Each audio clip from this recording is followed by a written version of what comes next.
Bonjour, bienvenue à vous dans Géopolitis. Des prisonniers politiques sont libérés, la peine de mort recule, on remporte des batailles, mais on doit maintenant se poser la question de comment remporter la victoire. Ainsi s'exprime Manon Chic. Elle vient de quitter la direction de la section suisse d'Amnesty International. Elle est aujourd'hui notre invitée dans Géopolitis. Avec elle, nous évoquerons l'embrasement des grandes villes aux États-Unis après le meurtre de George Floyd, asphyxié par un policier blanc. Ces événements de Minneapolis révèlent une Amérique incapable de réaliser le rêve de Martin Luther King. Au sommaire aussi, ce virus qui contamine nos libertés, les droits humains victimes collatérales de l'épidémie. Le risque existe, même ici, dans nos démocraties. Une quarantaine de pays ont introduit des systèmes de suivi électronique. Quelles limites imposer à ces applications qui tracent nos contacts personnels? Enfin, cette grande question qui fait débat, quel combat choisir entre climat et droits de l'homme? Nos libertés sont fragiles. Même les plus fondamentales ont été suspendues aussitôt le virus arrivé. En l'espace de quelques semaines, plus de la moitié des habitants de la planète ont été, de gré ou de force, confinés. Les frontières fermées, les rassemblements et les manifestations interdits, les débats parlementaires mis en veilleuse. On n'entre plus en Chine dans un bâtiment officiel sans être muni de son application qui prouve que vous êtes suivi sanitairement et que vous n'avez pas la fièvre. Au nom de l'urgence sanitaire, les services secrets en Israël peuvent pister comme bon leur semble les téléphones portables sans que la Cour suprême n'y ait trouvé à redire. Vous risquez, dans l'Émirat du Qatar, 3 ans de prison si vous êtes attrapé sans masque. Il y a fort à parier que les droits de l'homme à travers le monde ne sortiront pas indemnes de cette crise sanitaire, de la même manière que les attentats du 11 septembre avaient restreint d'un coup les libertés individuelles des Américains.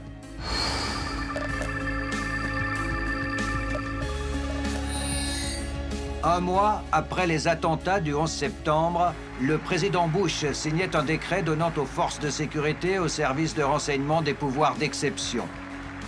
Le Patriot Act autorisait des perquisitions même en cas d'absence des individus soupçonnés. Il permettait l'accès à des données confidentielles, les comptes bancaires et même la liste des livres empruntés dans une bibliothèque. Et surtout, la mise sur écoute des téléphones et des ordinateurs de tout un chacun, pratiquement sans limite.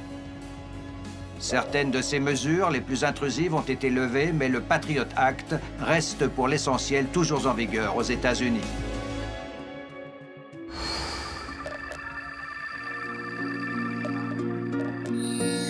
À cause du coronavirus, la plupart des gouvernements ont adopté des mesures conférant aux organes de l'État des pouvoirs exceptionnels.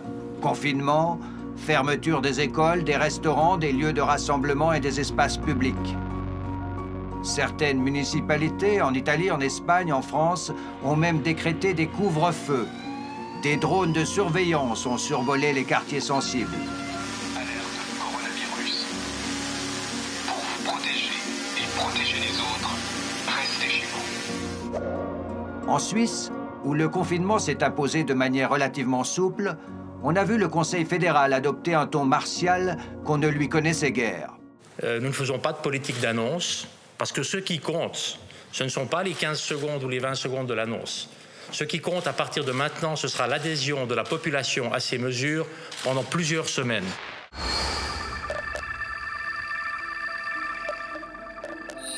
Une kyrielle d'États ont ou vont introduire des systèmes de traçage des contacts sur une base volontaire et décentralisée, comme dans la plupart des pays européens, ou alors sur une base obligatoire et policière, à l'exemple de la Chine, de la Corée du Sud, Singapour, le Vietnam ou encore le Qatar.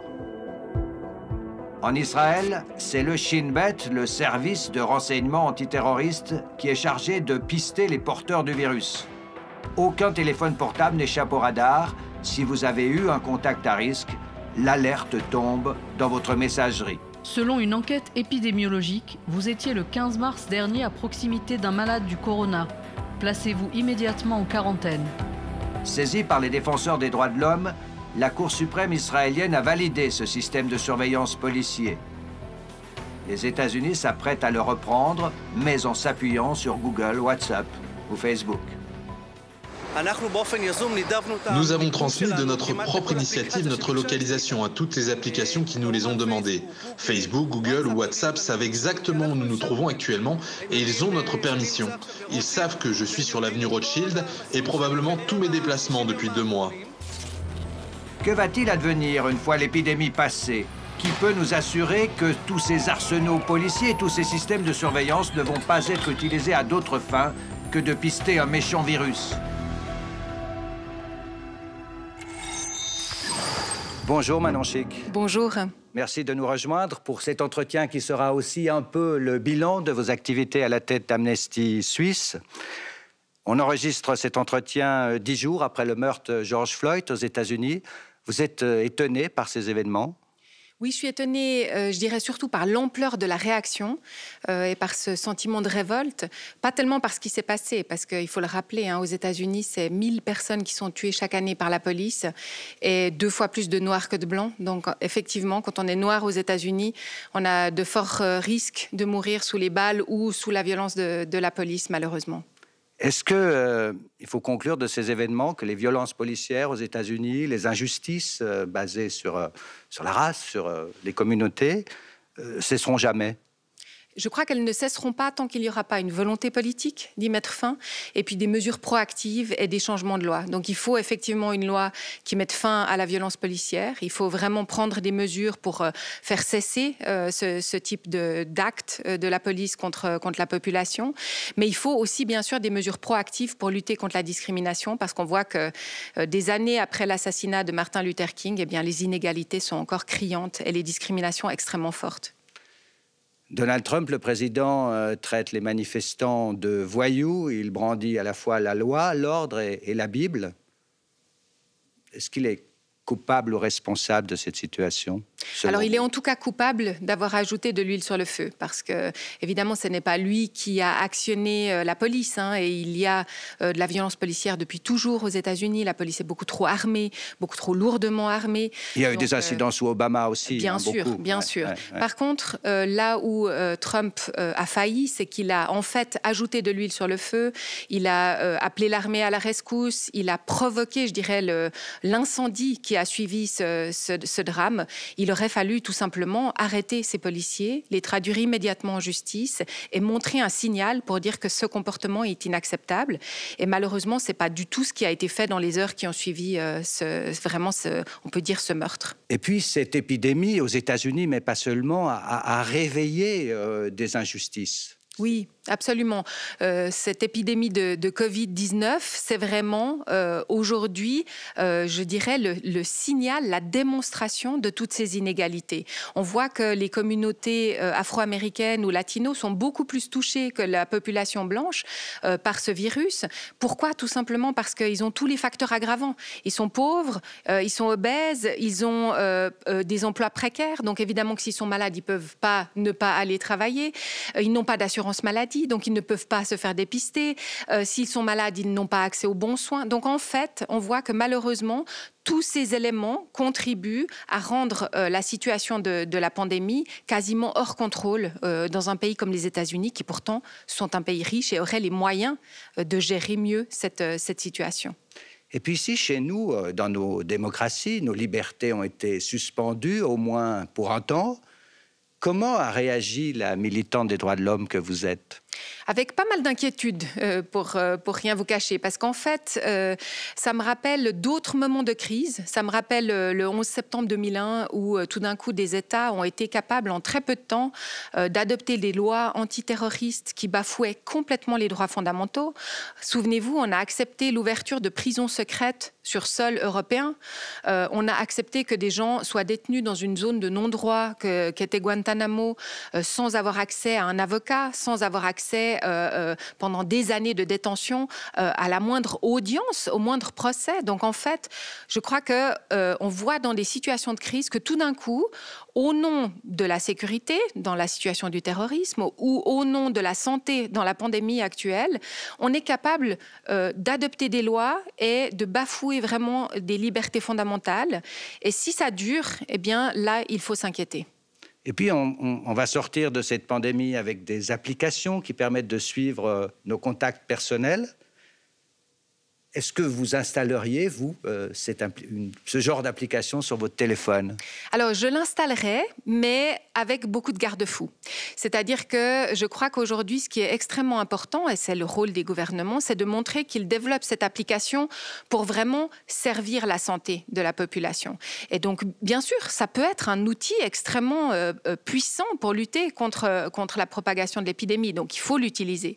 Mais il faut l'utiliser avec les garde-fous que sont, par exemple, un enregistrement décentralisé des données, le fait que les données vont être anonymisées, le fait qu'elles vont être détruites. Parce que si ça n'est pas garanti, alors je vous garantis que moi, je ne serai pas la seule personne à ne pas télécharger cette application. Est-ce que vous pensez que les droits de l'homme, en général, vont sortir affaiblis, amoindris de cette crise? Ils vont sortir amoindris. Ça va être évidemment une crise qui va renforcer les inégalités dans nos pays aussi, mais surtout dans d'autres pays où déjà la situation, je dirais par exemple la situation des femmes est déjà extrêmement difficile parce que les femmes, par exemple, ont de la peine à faire respecter leurs droits, elles sont victimes de violences. Par exemple, des pays d'Afrique où l'accès à la contraception, l'accès à l'avortement est très difficile. Eh bien, dans une crise comme celle-là, on le sait d'expérience, les droits reviennent plusieurs années en arrière. C'était le cas dans la crise Ebola. En Sierra Leone, la mortalité maternelle a fait un bond de 15 ans en arrière. Donc, il y a un impact à long terme de cette crise et ça va se faire sentir encore pendant des années. Avant ce Covid, qui a littéralement napalmisé l'information, on a beaucoup parlé de réfugiés. Je vous propose ce sujet signé Mélanie Ohayon. On le regarde ensemble et on se retrouve juste après.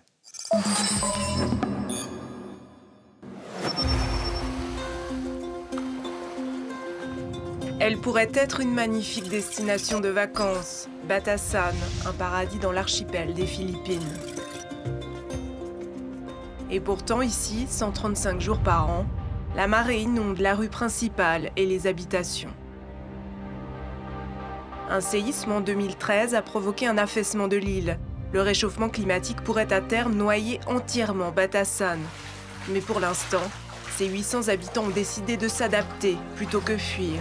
On dort là, l'eau ne monte pas si haut. Rester, mais jusqu'à quand ? Les îles du Pacifique sont en première ligne face à la montée des eaux et aux ouragans, tout comme ces régions côtières de l'océan Indien et de l'Atlantique. Le dérèglement climatique menace aussi les grands deltas, comme celui du Nil et les grands fleuves d'Asie. Et puis toute la région arctique et les zones exposées à la sécheresse. La Banque mondiale estime à 140 millions le nombre de déplacés climatiques d'ici 2050. À Kiribati, dans le Pacifique Sud, c'est tout un pays et ses 120 000 habitants qui sont menacés de disparaître. D'abord, nous avons dû déplacer des populations. Aujourd'hui, leur village n'existe plus. Il y a des endroits où l'eau de mer s'est infiltrée dans l'eau douce, dans des réserves d'eau douce et a détruit des plantations. Nos moyens de subsistance sont touchés. Un habitant de l'île s'est vu refuser sa demande d'asile en 2010 par la Nouvelle-Zélande qui a estimé que sa vie n'était pas directement menacée. Saisi de l'affaire, le Comité des droits de l'homme des Nations Unies a rendu le 21 janvier dernier à Genève un avis historique qui pourrait changer la donne. Les juges ont considéré comme illégal le renvoi d'un migrant dans son pays lorsque sa vie est mise en danger par le dérèglement du climat. Si pour l'instant cette décision n'a qu'une valeur symbolique, elle ouvre la voie à la reconnaissance juridique des réfugiés climatiques.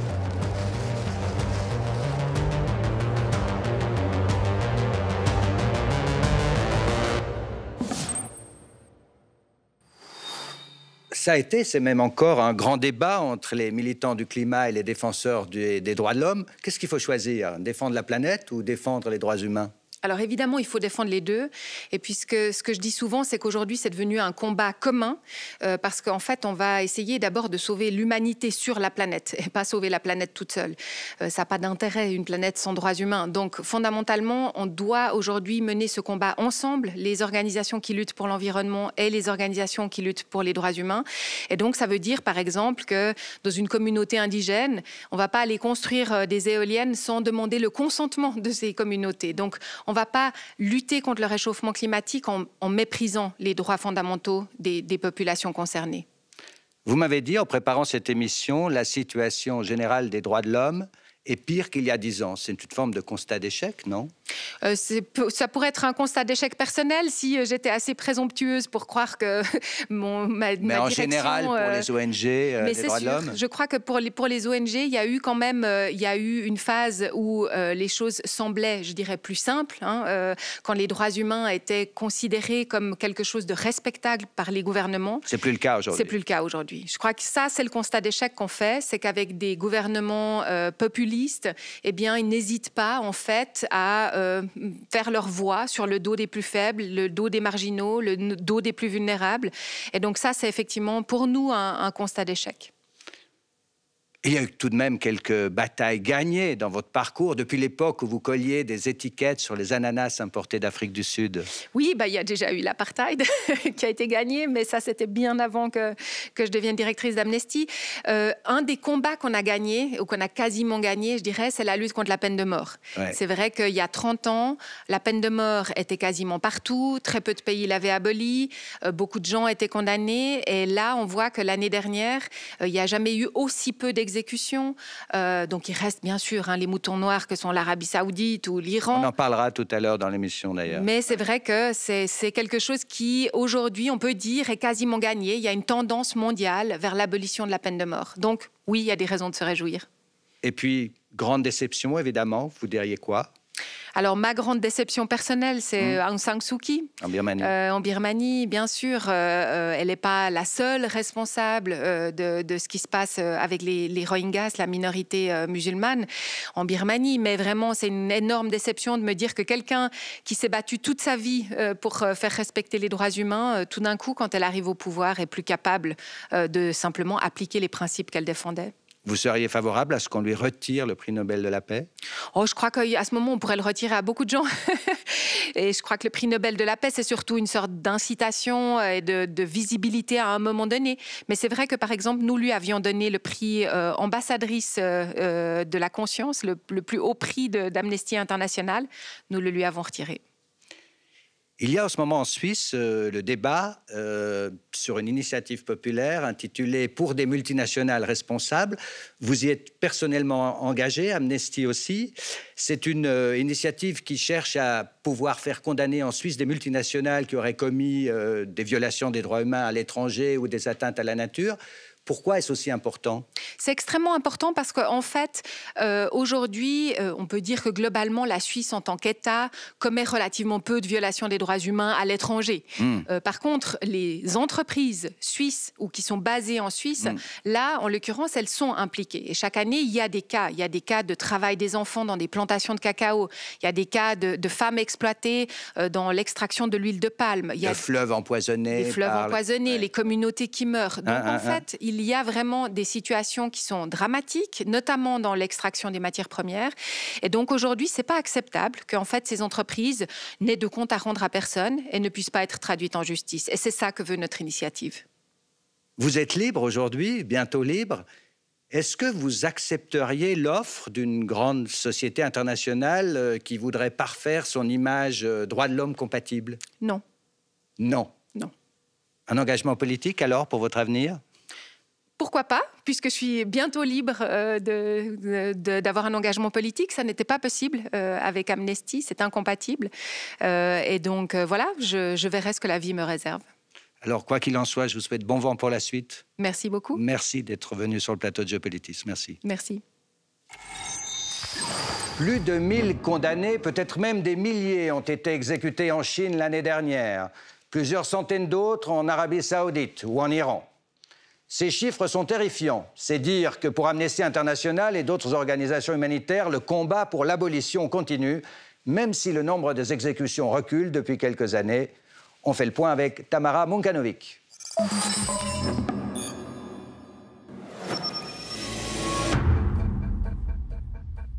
Le couloir de la mort d'une prison près de San Francisco et au bout, sa salle d'injection létale. Une image du passé, car depuis 1 an, la Californie observe un moratoire sur les exécutions. Une avancée dans la lutte contre la peine capitale, et ce n'est pas la seule. L'année dernière, Amnesty International a enregistré, hormis la Chine, une baisse de 5% des exécutions par rapport à 2018, soit 657 dans 20 pays. C'est le chiffre le plus bas recensé au cours de la dernière décennie.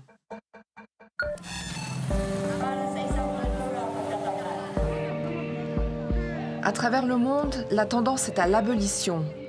Au début des années 80, seulement une vingtaine de pays avaient complètement renoncé à la peine de mort. Aujourd'hui, ils sont plus de 100, représentés ici en orange. Et ils sont encore plus nombreux si on prend en compte les pays ici en gris qui ont aboli la peine de mort dans les faits, comme la Russie, ou comme le Brésil, qui ne la prévoit que pour des crimes exceptionnels. Mais 56 pays pratiquent encore la peine capitale, à l'image des États-Unis, de l'Inde et de la Chine, 56 pays où vivent les 2/3 de la population mondiale.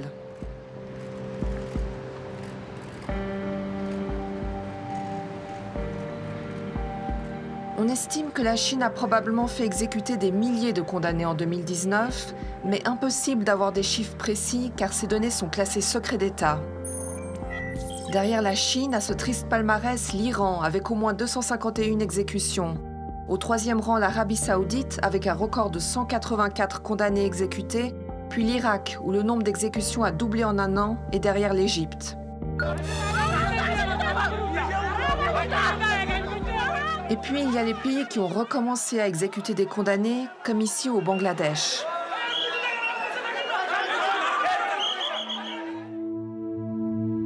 Derrière les chiffres, il y a la réalité. Aux États-Unis, un condamné peut encore mourir par injection ou sur une chaise électrique, en Arabie Saoudite par décapitation et au Japon par pendaison. Il y a un texte fondateur incontournable de la lutte pour les droits humains. C'est évidemment la Déclaration universelle des droits de l'homme adoptée en 1948 sous l'impulsion de l'ex-First Lady des États-Unis, Madame Eleanor Roosevelt.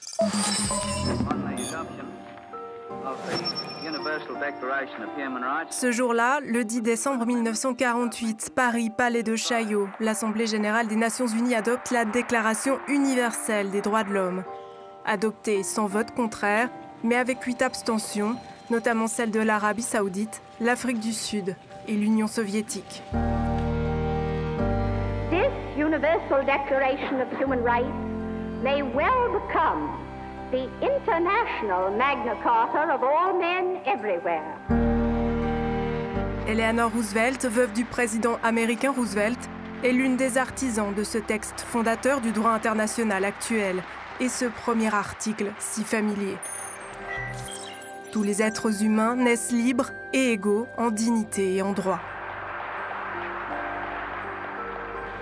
Notre déclaration se présente comme la plus vigoureuse, la plus nécessaire des protestations de l'humanité contre les atrocités et les oppressions dont tant de millions d'êtres humains ont été victimes à travers les siècles et plus particulièrement pendant et entre les 2 guerres.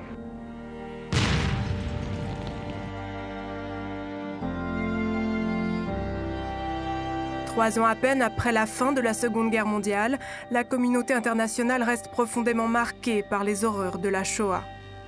La déclaration se veut un rempart contre la torture, l'esclavage, les discriminations. Entend garantir la liberté d'opinion et d'expression, la liberté de religion. Un idéal à atteindre selon ses fondateurs. La Déclaration universelle des droits de l'homme reste encore aujourd'hui, avec la Bible, l'un des documents les plus traduits au monde.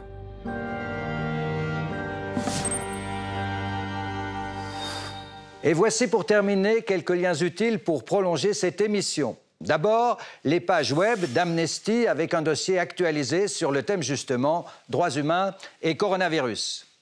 Très complet, très éclairant, ce dossier du journal Le Monde sous la plume de Catherine Vincent intitulé « Les libertés publiques à l'épreuve du coronavirus » avec cette sentence de Montesquieu « Il y a des cas où il faut mettre pour un moment un voile sur la liberté comme on cache les statues des dieux ». À voir ou à revoir enfin l'émission de nos collègues du magazine Faut pas croire sur la RTS, Radio-Télévision Suisse, qui recevait récemment l'éthicien Johan Rochel. En Suisse, tout va bien, mais c'est vrai que si on regarde au-delà des frontières, même chez des voisins européens, on voit que la tentation de profiter d'une crise sanitaire pour rassembler un maximum de pouvoir dans les mains d'un exécutif et ensuite agir sans contrainte est vraiment très très rapidement une réalité politique. Et ça, c'est vrai que c'est extrêmement problématique. Voilà, je vous donne rendez-vous dans une semaine pour une nouvelle édition de Géopolitis. Merci à la rédaction, à tous ceux ici au studio et à la technique qui ont permis cette émission. Merci à vous de votre fidélité sur la RTS, les réseaux sociaux et sur les écrans de TV5 Monde où vous êtes nombreux à nous suivre et cela nous réjouit. Une belle semaine à vous tous. À bientôt.